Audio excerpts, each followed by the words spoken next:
we're looking at more than one race event here. Hello folks, welcome to Motorsport Detectives. I'm Alex Burnham. Now this is part 3 of Jumbled Up Sports Cars. We're currently looking at some 8mm cine footage which was labelled Motor Racing. Now in part 1 we split this down because we discovered that it was actually a mixture of different events all spliced together. Part 2 was us digging further into a sports car race from Brands Hatch. So episode 3 of Jumbled Up Sports Cars, and we're in Belgium at the Spa-Francorchamps circuit. But now I want to try and find out what event we're looking at. But I've got already a bit of a problem. If we watch our footage, you'll see what I mean. Here we start with grid shots from Spa-Francorchamps, with those Ferraris there clearly sitting on pole position. As the cars get away, that number 3 Ferrari has a bad start, but then we jump quite clearly to big Porsche 917s in the lead. And I'm pretty sure that's because we're looking at more than one race event here. I think the footage was shot over multiple years and again has been spliced together in this jumbled up mixture of events. Now we discovered on this reel that Brands Hatch footage was from 1971 and it looks like we've got early 70s sports cars from Spa, but perhaps more than 1 year. So what I need to do is to go back again and look at the Spa-Francorchamps footage, see if I can split that into different events and work out what years we're looking at. Now using that Brands Hatch event as a guide, I thought, well, perhaps one of these years was 1971. So the logical place to look was the 1971 World Sports Car Championship. Here we see the Brands Hatch 1000 kilometers event, and about a month later they're in Spa for a 1000 kilometer event also. An entry list for that 71 race at Spa already is looking quite promising. In the Group 5 section we have the Porsche 917s, which are what we saw in the footage. So assuming that some of the footage then is from 1971, I'm going to guess that some of the other footage would be from a year either side of that. You see, 1971 was the last year of those big Porsche 917s before rule changes would outlaw those and newer cars would come in. These Group 5 cars that the Porsche 917 was the sort of pinnacle of, well, they were being phased out, replaced with the slightly smaller Group 6 machines. Many manufacturers during 1971 were running Group 6 cars in preparation for them coming on full force in 1972. Amongst those were Ferrari. The reason I think this is important is because that footage on the grid clearly showed those Ferraris on the front row. So the entry list for the 1972 1000 kilometer race at Spa has cars 1, 2 and 3 being Ferrari PBs, which matches up with some of the footage. Further confirmation of it being the 1972 event is car number 7, this Gulf Mirage. It's quite a distinctive looking car with those headlights and that grille, and we can see in our entry list car 7 is in fact a Gulf Research Gulf Mirage Ford. So I'm pretty sure our footage has a mixture of the 1971 and the 1972 Spa 1000 kilometer events. So if I can go through that now, I should be able to chop and change, move things around a bit and work out what footage we have from each of those events. Okay, here we go. We'll start with the 1971 Spa 1000 kilometer race.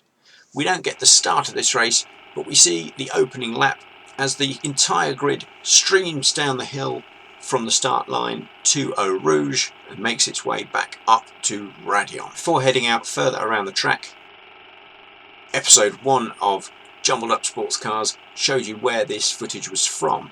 So follow the links down in the description section of this video if you want to find out a bit more about where these corners appear on the Spa circuit. So in this final year of Group 5 sports car races, those Porsche 917s had really hit the peak of their abilities. They had been pretty dominant in sports car racing for a few years, and even though the cars would be gone by the end of the season, Porsche was still developing that car, making it even faster. This was amply demonstrated in qualifying when the first 4 places on the grid were taken up by different Porsches. I found a very interesting article on collierautomedia.com all about that 1971 sports car race. This article has labelled that 71 event as the fastest sports car race ever. Although that fastest sports car race seems far-fetched, the pole position lap was achieved with an average speed of about 160 miles per hour. That's an average over the entire length of the circuit. Now don't forget, the Spa circuit back in the early 70s was about 8.5 miles long, about 14 kilometres. If we look at some of the event times for other races in that period, these 1,000-kilometre races all took 4 hours 43 minutes, 5 hours and 9 minutes. But the 1971 event, 4 hours and 1 minute. Well, how is it so much quicker in 1971? The answer again is in that article on Collier Media. It says here that the lap record for the race was set at about 162 miles an hour, with a 3-minute 14.6 second lap. The Porsches would set this blistering pace, plus they'd got new force-fed fuel and oil refuelling for the pit stops. They still managed that incredible race time of 4 hours 1 minute 9.7 seconds to cover 1,000 kilometres.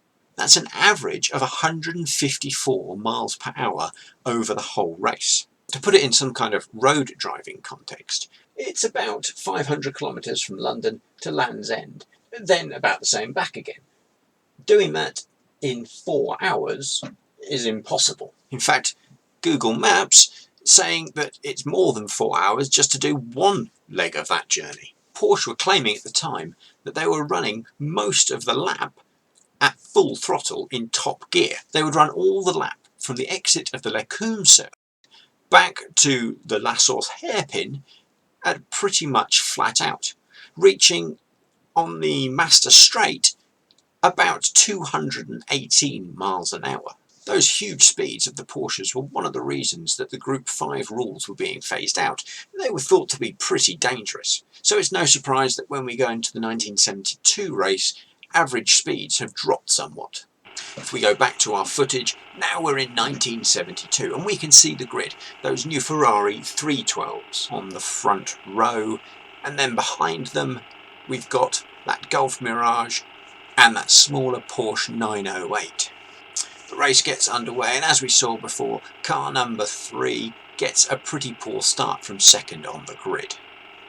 Now, with those big Porsches gone, Ferrari had actually taken over the mantle of top team. Those 312s, having had some development in 71, hit the ground running in 72 and so far had won pretty much every race. In fact, it was a dominant season for Ferrari overall. You can see from the results that it was win after win after win for those Ferraris. Back with our footage, and we see that Ferrari well out ahead of the rest of the field. Car number 1, which would end the race in second place.